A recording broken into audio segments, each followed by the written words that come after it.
આહાહાહાહા.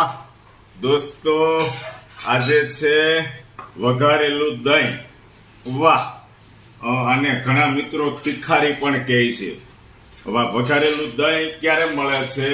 જ્યારે ઘરની અંદર કોઈ શાકભાજી ન હોય, શાકભાજી લેવા ન જવાનું હોય, ત્યારે અમારા કાઠિયાવાડી છે ને વઘારેલું દહીં, ભાખરી અથવા રોટલો ખાઈ લે અને ધબધબાટી બોલાવે.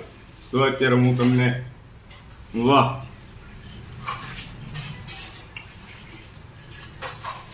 જેમ થોડુંક ખાટું દહીં હોય ને મિત્રો, એમ ખાવાની ઓર મજા આવે.